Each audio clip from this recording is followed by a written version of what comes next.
ये है इंडिया और ये है गुरुग्राम और ये है गुरुग्राम के 100 और 200 करोड़ के लग्जरी फ्लैट्स के अंदर का नजारा और ये है इन्हीं लग्जरी फ्लैट्स के सामने का नजारा। और लगभग हर साल इस 100-200 करोड़ में बिकने वाले फ्लैट्स की सिटी की हालत बारिश में कुछ ऐसी हो जाती है, जहां ब्रिज शॉवर बन जाते हैं, गाड़ियां नाव बन जाती है और इन महंगे फ्लैट्स को खरीदने वाले बन जाते हैं बेवकूफ। और ये सिर्फ गुरुग्राम की बात नहीं है, आप बैंगलोर ले लो, आप मुंबई देख लो, आज के डेट में आप इंडिया के कोई भी बड़ी सिटी उठाकर देख लो, कहीं पर फ्लड से पानी भर जाता है, कहीं पे कई किलोमीटर का ट्रैफिक जैम होता है, तो कहीं पर लोग दुनिया की सबसे गंदी एयर इनहेल करते हैं। पर हमारी मेजर इंडियन सिटीज के इस ब्यूटीफुल इंफ्रास्ट्रक्चर और बहुत ही अमेजिंग एयर क्वालिटी के बावजूद भी इंडियन रियल एस्टेट बहुत ज्यादा ओवर वैल्यूड हो गया है। तो मेजर इंडियन सिटीज के इंफ्रास्ट्रक्चर की खराब हालत होने के बावजूद भी प्राइसेस क्यों कम नहीं हो रही है, वो क्यों लगातार बहुत ज्यादा बढ़ रही है, और या फिर आने वाले टाइम में रियल एस्टेट प्राइसेस क्रैश होने जा रहे हैं। और सबसे इंपॉर्टेंट सवाल, क्या इंडिया के यूथ का घर खरीदने का सपना क्या सपना ही रह जाएगा? इन सब चीजों के बारे में बात करेंगे आज के इस वीडियो में बहुत ही डिटेल में।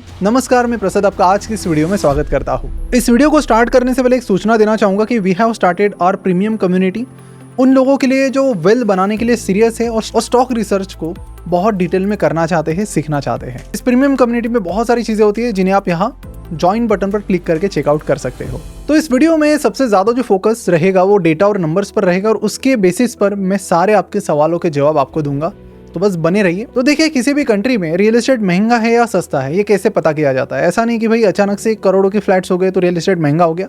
इसके कुछ मेट्रिक्स होते हैं जिन पर आपको ध्यान देना होता है और उसके हिसाब से पता चलता है कि किस कंट्री में वो महंगा है रियल एस्टेट, किस में सस्ता है। तो इसमें एक मेन रेशो यूज किया जाता है जिसका नाम है प्राइस टू इनकम रेशो। तो ये प्राइस टू इनकम रेशो, इसमें कुछ बहुत ही शॉकिंग चीजें हुई है पिछले कुछ सालों में इंडिया में। अब ये रेशो में क्या बताता है कि एक एवरेज मकान आपको खरीदना है तो आपका जो हाउस होल्ड इनकम है, जितना आप सालाना कमाते हैं, उसके कितने टाइम्स उस घर की प्राइस है। मतलब मान लेते हैं कि आपके घर में जितने लोग रहते हैं वो कमा रहे साल के 20 लाख रुपए और आप जो फ्लैट ले रहे हैं वो 1 करोड़ का है, तो ये जो प्राइस टू इनकम रेशो है वो हो जाएगा 5 का। तो इसमें क्या है कि अगर ये रेशो 5 या उससे नीचे का है, वहां पर उस कंट्री में हाउसिंग अफोर्डेबल है, और अगर ऐसा नहीं है तो अनअफोर्डेबल है। पर अगर हम इंडिया की बात करें तो चीजें यहाँ पर बहुत ही अलग है दुनिया से। इंडिया में national average price to earning ratio जो है वो 2024 में कितना था? 7.5, और सिर्फ 1 साल में ये चला गया है सीधा 8.8 पर। यानी कि रियल एस्टेट इंडिया का 1 साल में काफी महंगा हुआ है, जिसका मतलब सिंपल है कि एक घर खरीदने के लिए तकरीबन आपको जिंदगी के 9 साल की इनकम लगेगी। और ये मैं नेशनल एवरेज की बात कर रहा हूँ, उन मेट्रो सिटीज के महंगे फ्लैट्स की नहीं। उनके लिए तो चीजें बहुत अलग है, बताता हूँ आगे। पर अगर मेजर सिटीज की बात करें तो मुंबई के लिए ये 15.1 है और दिल्ली के लिए 12.3। अब देखिए, पूरा हाउस होल्ड इनकम आप पूरा का पूरा घर खरीदने के लिए तो लगा नहीं सकते, आपको बाकी 50 खर्चे हैं। तो ऐसे में दिन ब दिन इंडियंस के लिए घर खरीदना बहुत ज्यादा मुश्किल हो गया है, पर्टिकुलरली इंडिया की मेट्रो सिटीज में। अब ये तो हो गया एक एंगल इंडिया का। इसे हम बाकी कंट्रीज से कंपेयर करें तो देखो क्या पिक्चर निकल कर आती है। तो मुंबई का रेशो 15.1 का हांगकांग से भी ज्यादा है। लंदन, वैंकूवर जैसी सिटीज भी मुंबई, दिल्ली से काफी नीचे है इस रेशो में। इंडिया का एवरेज जहां पर 7.5 है, वहीं पर यूएस का जो एवरेज है वो 4.8 का है। You can simply see the gap. And in short, average Indian की जो इनकम के हिसाब से घर की प्राइसेस बहुत ज्यादा बढ़ रही है। तो इसका क्या मतलब है? तो इन शॉर्ट कि जितना आपका इनकम बढ़ रहा है उससे ज्यादा घरों की प्राइसेस बढ़ रही है। और इस रेशो के हिसाब से देखें तो इंडिया के घर अब यूएस से भी ज्यादा महंगे हो चुके हैं। अब सेकंड पैरामीटर जो है वो है रेंटल यील्ड, यानी कि सालाना जो रेंटल इनकम आता है उस प्रॉपर्टी से वो कितना परसेंटेज है प्रॉपर्टी वैल्यू के। यानी अगर प्रॉपर्टी 1 करोड़ की है, उस पर आपको 5 लाख का सालाना रेंट मिल रहा है, तो रेंटल यील्ड इज व्हाट? 5%। अगर यील्ड बहुत कम है तो प्रॉपर्टी आपको महंगी पड़ी है, इतना आप समझ लीजिए। तो जहां पर प्राइस टू इनकम में हम दुनिया में नंबर 1 पे आते हैं, भाई हम महंगे हैं, लेकिन वहीं पर जब रेंटल यील्ड की बात आती है तो हम दुनिया में लगभग सबसे नीचे आते हैं। जहां पर रेंटल यील्ड का जो ग्लोबल एवरेज है वो 6 to 8% का है, यूएस जैसी कंट्रीज का वो 8 to 12% का है, इवन हायर। वही इंडिया का, जहां पर ऑलरेडी रियल एस्टेट की प्राइसेस ज्यादा होने के बावजूद भी रेंटल यील्ड आपको मिलता है मात्र ऑन एन एवरेज 2 to 4% का। Yes, that's it. इसके 2 ही मतलब हो सकते हैं, या तो इंडिया दुनिया का one of the costliest market है, या फिर दुनिया अफोर्डेबल है और इंडिया नहीं। अब इन दोनों ऑप्शंस में से आपको क्या सही लगता है नीचे कमेंट करके जरूर बताइए। Let me know your view. और यही रीजन है कि इंडिया में बिना कर्जे का, बिना ईएमआई का एक घर लेना भी आज बहुत मुश्किल होता जा रहा है। लेकिन ध्यान रखिए, डेट 2 प्रकार के होते हैं। एक होता है गुड डेट, जब आप लोन लेकर कुछ ऐसी चीजें करते हो जिससे आपको इनकम जनरेट करने में मदद मिलती है। फॉर एग्जाम्पल, आपने लैपटॉप लेकर कोई स्किल सीख लिया और उस स्किल के हिसाब से पैसा कमाना शुरू कर दिया। और दूसरा है बैड डेट, जहां पर आप लोन लेकर कोई लग्जरी चीज खरीदते हो या फिर कुछ ऐसी चीज लेते हो। फॉर एग्जाम्पल, हर साल नया आईफोन मॉडल खरीदना सिर्फ शो ऑफ के लिए। तो हमेशा जो डेट का यूज है वो अच्छी चीजों के लिए कीजिए। तो अगर आप डेट को स्मार्टली यूज करना चाहते हैं, एट द सेम टाइम अपना क्रेडिट स्कोर बढ़ाना चाहते हैं और पता नहीं कि कैसे बढ़ाए, तो क्रेडिट पे का life time free credit card आप ट्राई कर सकते हैं। इसमें ऐसा क्या खास है जो बाकी क्रेडिट कार्ड्स में नहीं है?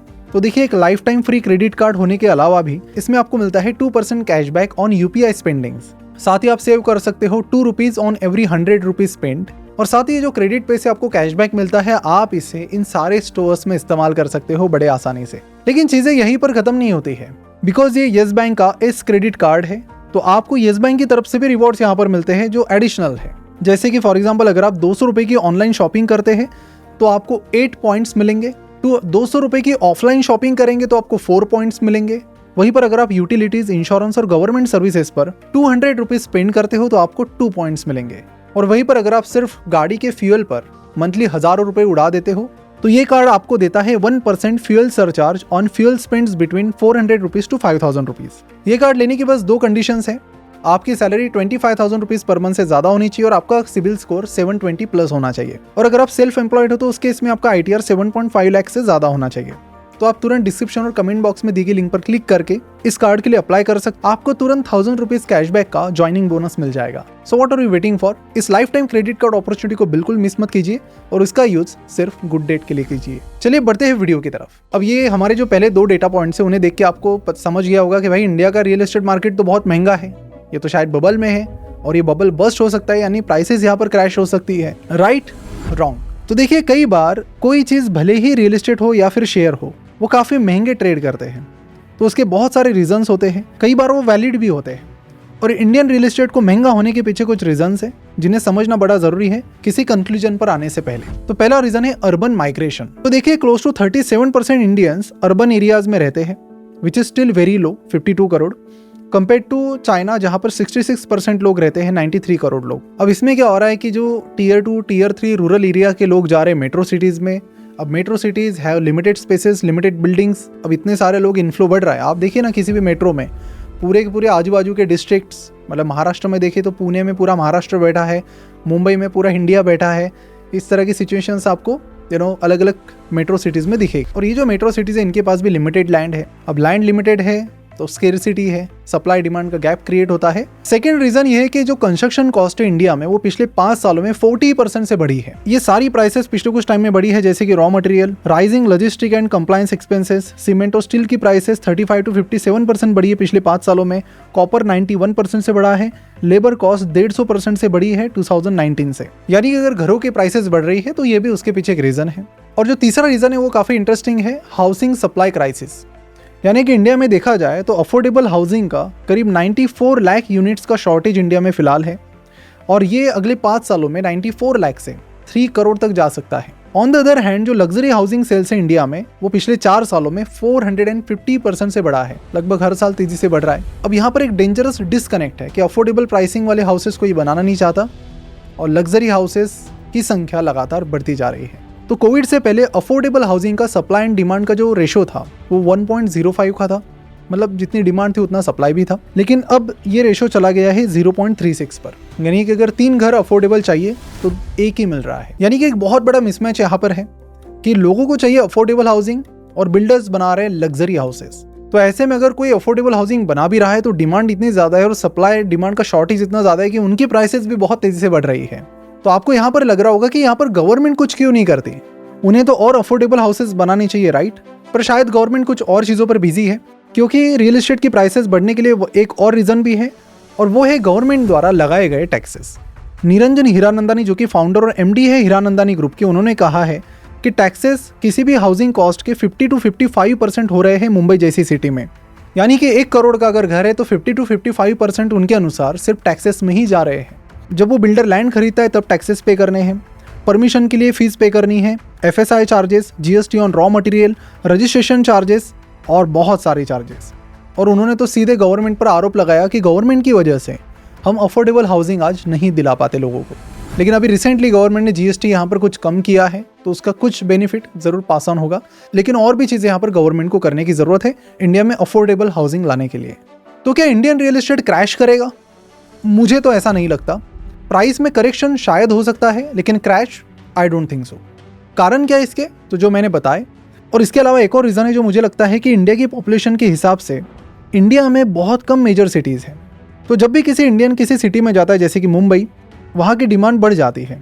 बट सिटीज़ लाइक मुंबई, उनके पास उतनी ज़्यादा लैंड की अवेलेबिलिटी नहीं है, जिससे लैंड स्केर्सिटी तैयार हो जाती है, जिससे प्राइसेस और ज़्यादा बढ़ जाती हैं। प्लस ट्रांसपोर्टेशन और connectivity is very bad around city centres in major Indian cities. और ऐसे में जो कॉन्सेंट्रेशन ऑफ पॉपुलेशन है वो जनरली मेन जो एरियाज़ है जहाँ पर ज़्यादा बिजनेसेस है वहाँ पर होता है। जैसे कि मुंबई में देखें तो बीकेसी के आसपास, दादर के आसपास और नियर बाय रीजन्स में। तो इसीलिए जब भी वहाँ पर ऑफिस टाइमिंग होता है तो सुबह शाम आपको पता ही है ट्रैफिक की हालत क्या हो जाती है। चाहे मुंबई हो, बैंगलोर में भी सेम है, हर एक मेट्रो सिटी में सेम ही हो रहा है। इसलिए लोग क्या करते हैं कि ऑफिस से ज़्यादा नज़दीक जाने की कोशिश करते हैं और फिर वहाँ पर प्राइसेस और ज़्यादा बढ़ जाती है। मुंबई में कुछ ऐसे भी एरियाज़ है जहाँ पर रियल एस्टेट की कॉस्ट इनफैक्ट हांगकॉन्ग और न्यूयॉर्क से भी महंगी है। अब बातें हो रही है अहमदाबाद मुंबई बुलेट ट्रेन की, जो 2 घंटे में मुंबई के बीकेसी से अहमदाबाद पहुंचेगी। तो इससे एकदम थोड़ा बहुत कुछ फ़र्क पड़ेगा, लेकिन प्रॉब्लम फिलहाल ये है कि जिस हिसाब से प्राइवेट एक्सपांशन की जो स्पीड है वो गवर्नमेंट इनिशिएटिव से काफ़ी ज़्यादा है, 100x ज़्यादा स्पीडी है। तो इसीलिए जब तक उस चीज़ की ज़रूरत हो उसके 10-20 साल बाद वो चीज़ मिलती है, जिससे जब तक प्रॉब्लम सॉल्व भी हो जाए तब तक कुछ नई और प्रॉब्लम्स क्रिएट हो जाती है और मेट्रो सिटीज़ फिर और प्रॉब्लम में फंस जाती है। और यही सिनेरियो चल रहा है। मुझे लगता है कि और 4-5 साल बाद तो और क्रेजी चीज़ें होने वाली है मेट्रो सिटीज़ में। वहाँ पर रहना और ज़्यादा टफ होने वाला है अगले कुछ सालों में। एक और रीज़न है जिसकी जनरली ज़्यादा बात नहीं होती, जिससे रियल एस्टेट की प्राइसेस बहुत ज़्यादा रहती है, और वो है ब्लैक मनी और स्पेकुलेशन। बहुत सारा अनअकाउंटेड पैसा पार करने के लिए बेस्ट चीज़ है रियल एस्टेट। इनफैक्ट मेरा जो होम टाउन है मलकापुर, वहाँ पर भी एकदम आड़े टेढ़े प्राइसेस चलते हैं, क्योंकि ब्लैक मनी के लिए बाकी जगह पैसा आप स्टॉक मार्केट में नहीं लगा सकते, पैसा एफडी में नहीं रख सकते, बाकी इन्वेस्टमेंट कहीं पर नहीं रख सकते। रियल एस्टेट में आप बड़े आसानी से कर सकते हो, क्योंकि आप जो पेपर वर्क पे प्राइस दिखाते हो वो hardly 20% of the total land price होती है, बाकी 80% आप ब्लैक में ही देते हो। और यही इंडिया का नॉर्मल है। और एक चीज़ कि बहुत सारे लोग घर इन्वेस्टमेंट के लिए लेते हैं, उस पर रहने का उनका प्लान नहीं होता है, सिर्फ अप्रिसिएशन के लिए वो होल्ड करते हैं। कई सारे लोगों के पास, पर्टिकुलरली आईटी एम्प्लॉयज़ के पास, किसी दोस्त रहेगा तो उसके साथ वीडियो शेयर कर देना, 4-4, 5-5 फ्लैट्स इन लोगों ने लेके रखे हैं, जिससे भी मार्केट में डिमांड कुछ ज़्यादा ही बढ़ रही है। अब देखिए इसका एक स्टैंडर्ड सोल्यूशन क्या हो सकता है। तो मेरे हिसाब से एक सोल्यूशन ये है कि देखिए बहुत सारे लोग ना चाहते हुए भी मेट्रो सिटीज़ में आते हैं, क्योंकि सारे जॉब्स वहीं पर है। अब क्योंकि जॉब्स, टॉप के इंस्टीट्यूट्स, सारी चीज़ें वहाँ पर हैं, तो लोग वहाँ पर जाते हैं। अगर उन्हें थोड़ा स्केटर्ड कर दिया जाए, जैसे हमने इंडियन गवर्नमेंट ने टॉप 100 मॉडल सिटीज़ बनाने का प्लान किया था, तो गवर्नमेंट का आई डोंट नो अभी क्या चल रहा है, पर यहाँ पर एक रिस्पॉन्सिबिलिटी एंटरप्रेन्योर्स की भी है कि उनको मेट्रो के साथ साथ कहीं और भी एक चीज़ें बिल्ड करनी चाहिए। नॉट मैं ये नहीं करो कि पूरा का पूरा सेटअप करना, लेकिन कुछ परसेंटेज में, ताकि मेट्रो सिटीज़ की डिपेंडेंसी कम और जिस रीजन में लोग रहते हैं वहीं पर उनको एम्प्लॉयमेंट भी मिल सके। अभी हमारे 2 ऑफिसेज़ के बाद एक ऑफिस हम अभी मलकापुर में ओपन कर रहे हैं, जो आने वाले 1-1.5 महीने में रेडी हो जाएगा। It is in Tier 3 city, हमारा 150 सीटर ऑफिस है। तो मुझे लगता है कि it is again very tough thing. अभी उस पर हम व्लॉग सीरीज़ भी शुरू कर रहे हैं कि हम कैसे कर रहे हैं, क्या कुछ डिफ़िकल्टीज़ वहाँ पर आएगी, सारी चीज़ें जर्नी हम आपसे शेयर करेंगे। पहला व्लॉग कल आएगा। पॉइंट ये कि किसी ना किसी को शुरुआत करनी पड़ेगी, तो जोहो ने शुरुआत की है तमिलनाडु में, कई सारे रूरल एरियाज़ में उन्होंने ऑफिसेज बिल्ड किए। महाराष्ट्र में एक बाप कंपनी है, उन्होंने शुरुआत की है, तो हमने सोचा कि एक हम भी करते हैं। टफ रहेगा बट करना पड़ेगा शायद हमें, क्योंकि हमारी सोशल प्रेजेंस ज़्यादा है, तो शायद इस चीज़ से इंस्पायर होकर कुछ और लोग ये करें, तो उसी तरह से कुछ चेंज हो सकता है, जिससे एक डिपेंडेंसी और बर्डन मेट्रो सिटीज़ का कम हो, क्योंकि दिन ब दिन वहाँ की हालत ख़राब हो रही है और ख़राब होती जाएगी, और साथ ही प्राइसेस भी बढ़ते जाएंगे रियल एस्टेट के। अब देखिए क्या है कि ग्लोबली हर बबल एक पॉइंट पर क्रैक होता है। चाइना का रियल एस्टेट एग्जाम्पल सबके सामने है। एवरग्रांड जैसे डेवलपर्स कोलैप्स कर गए और हाउसिंग ओवर सप्लाई से घोस्ट सिटीज़ बन गई। तो ये आने वाले टाइम में, अभी तो नहीं बट आने वाले टाइम में ये भी इंडिया में हो सकता है, अगर मेट्रो सिटीज़ की डिपेंडेंसी थोड़ी कम हो जाती है तो। और जो 5-6 मेट्रो सिटीज़ है, इनके बाहर भी इंडिया में सिटीज़ बिल्ड होना शुरू हो जाती है। तो इंडिया के केस में सिचुएशन थोड़ी अलग है। डिमांड अभी भी जेन्युइन है, पॉपुलेशन बूम, अर्बन माइग्रेशन, इनकी वजह से सप्लाई अभी भी बहुत शॉर्ट में है अफोर्डेबल हाउसिंग का।